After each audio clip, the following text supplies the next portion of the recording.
Well, I didn't read the novel until after the movie was done. And so for me, I mean, I knew it was a novel. So for me, it was much more just a script. I mean, I got a script. And I wanted to work with Don.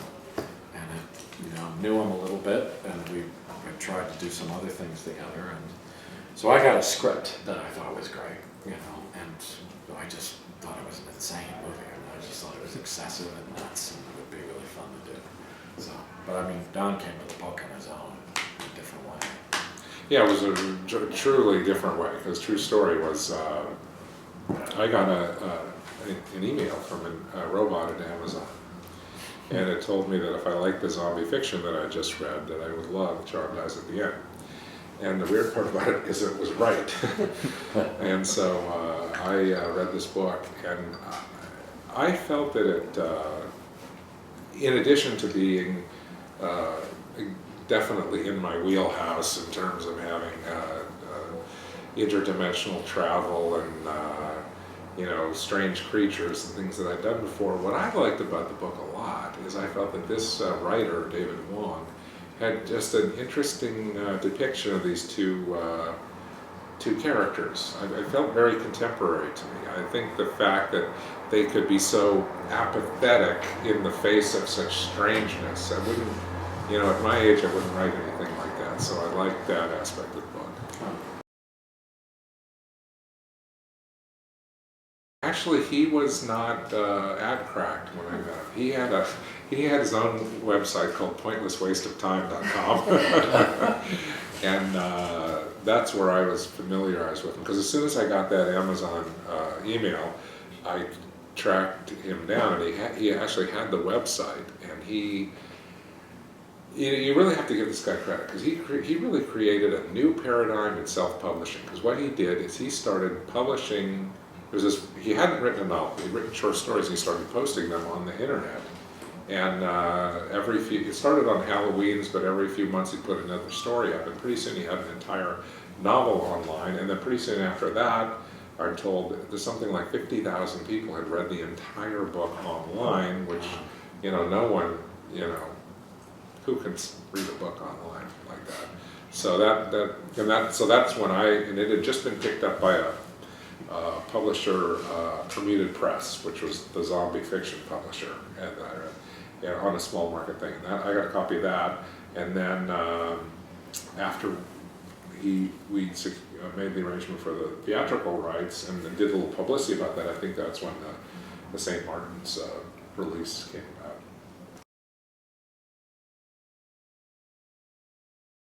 Don has a kind of, like me, he likes the old school prosthetic, the things that are there for the most part. And so I knew he was going to do great stuff with that, because he knows guys who are really great with that stuff, and he's great with it and appreciates it so much. Then overall, all of it, I was very amazed when you think about how small this movie actually is.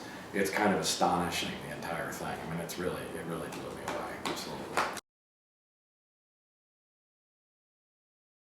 I was far more worried about my own stuff. Wasn't worried about him at all. I mean, I remember, because it was such sort of dialogue-heavy stuff with long sorts of speeches from both of us, I wanted to meet Chase first just to run it with him for my own sake. And got in there with him and realized very quickly that he was way better than I was. And I started being like, Jesus, I better step it up. This kid's actually really good, and I better know what the hell I'm doing. It was actually a kind of wake-up call. I mean, it was tough, lots of stuff to say in that stuff. And I would never have known that guy had never done something before. He was fine. I felt I had to catch up to him. It does that. We were talking about that, but it's always had a kind of sequel.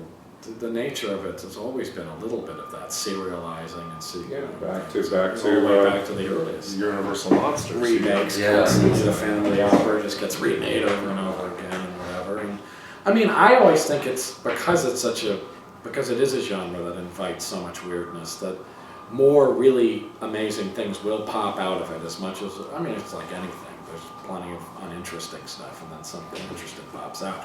I feel like particularly in horror, something really interesting can pop out, because already it's fairly wide open. So to me, even the more pedestrian, uninteresting stuff is more interesting than your run-of-the-mill stuff. So I think it seems to be doing well as a genre, but you would maybe know or have a Oh, well, I think that, look, the horror genre ebbs and flows. I mean, you have your periods. I mean, I can think back to my veteran days in the mid-90s where I was out trying to pitch a zombie project. And nobody was interested. Not only that, I had to go through it. Somebody said, this is a zombie picture. We don't do a zombie picture. Really? I had to go through and take the Z word out and replace it with creature everywhere in the script and then resubmit it to That's people. hilarious. So, things come and go, but, it's a genre that I believe that invites invention and creativity and, then Hollywood, somebody will, a wonderful original movie will come up like, back when we went in the phase with the J-horror, when, the Grudge and Ju-On and the Ring series were coming out, and they were so original, and then after about 3 or 4 years, it was like, if you saw another Japanese gal with a hair artist, and yet, it keeps, there's some brilliant filmmaker out there making a horror film that within the next year will come out. Totally. We don't know what it is. Yeah, but totally. There will be something. You can great. get away with so much more now, which is great. And I think that you hit on something, is that horror fans are optimists. They go into it because we were talking about this earlier, which is truthfully, the first time you've ever had a really true scare in a horror movie, it's really like your first professional. You don't forget it. You forget it forever. And so you're always walking in there, because the trailers for horror movies usually are pretty good, and even if the movie sucks, it's there are images and things that they can, and you're going in hoping it's going to be like that. Yeah. And then every once in a while it is. So. Yeah. There's certainly got to be parallels. We didn't have any overt drug use in Phantasm, except maybe behind the camera. No, I would say that certainly they're parallel universes, similar universes. We worked Angus Scrimm into both of them, which is good. But I just was fascinated by the John Dies, this whole concept of not reality, not things not being what they appear. That's something that is always I found interesting. Maybe it's an escape from maybe the harsh fact that there is no alternate realities, but I don't like to believe that. It's funny though that when I first approached David Wong about making the book, and he said to me, "Oh, this is perfect, because you don't understand, because one of your movies, it's just like the perfect template for it." And I said, "Yeah, right, because Phantasm, we got two guys, two brother brothers, and there's this evil guy from another universe, and he's he's enslaving them, and all kinds of weird visions." And then he said, "No, I see it like being just like Bubba Hotep. Two guys, and they're fighting the mummy." And I said, "Oh, okay." Yeah. Totally.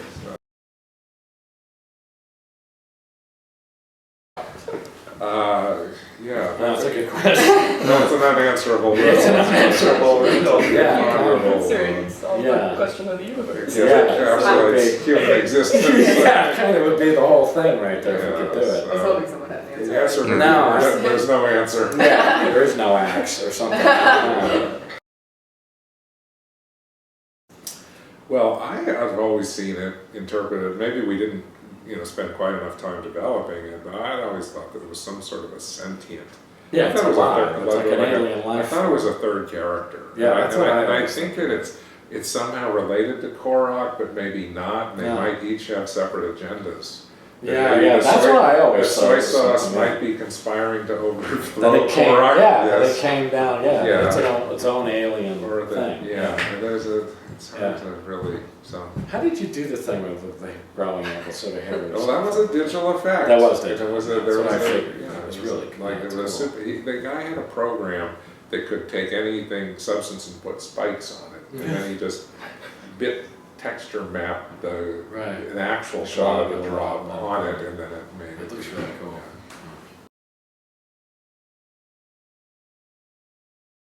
Well, look, as I've told you before, I have lots of plans. Now, what exactly is going to come to fruition or not?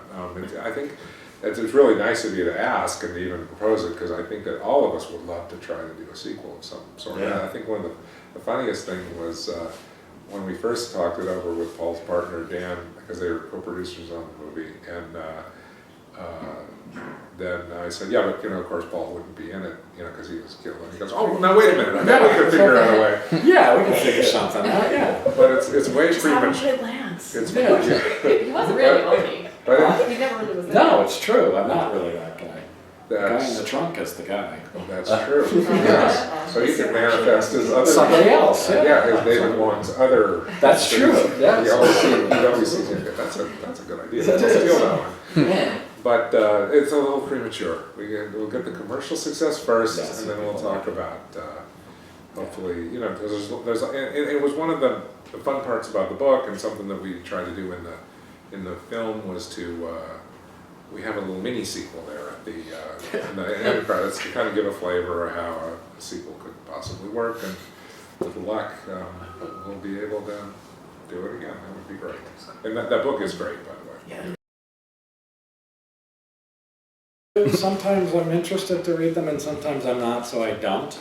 It just depends. I'd be interested to know what people think of this, so I would probably read these, yeah. But it's a sort of case-by-case thing. Sometimes I just don't want to do it, and sometimes I do. So I'd be interested to know what people think of this one. So, Well, reviews can sting from time to time. oh yeah, they sure can. And yeah. but over the years with these, especially between Phantasm, Bubba, and now this movie, there are people that get it and people that don't. And I just have come to the sense that I'd like, in my own mind, I look at it as an intelligence test. Yeah. The ones who highly intelligent get my movies, and the others Everybody are else is fools. What can we do?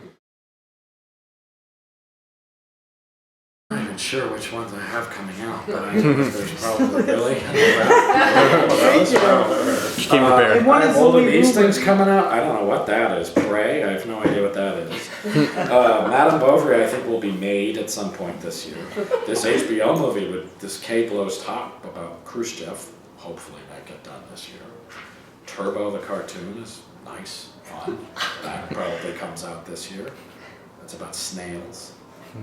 Saving Mr. Banks was something I just did. That was a movie about Walt Disney and the woman who wrote Mary Poppins, about the making of Mary Poppins, which is it's interesting, very interesting. Romeo and Juliet should come out this year. 12 Years a Slave. These are all wonderful movies. And I'm supposed to go do Parkland tomorrow. I go to Texas to do that. That's about the Kennedy assassination. I'm glad to see I have lots of movies coming out. I didn't realize I did. That's nice. I've been working. It's good.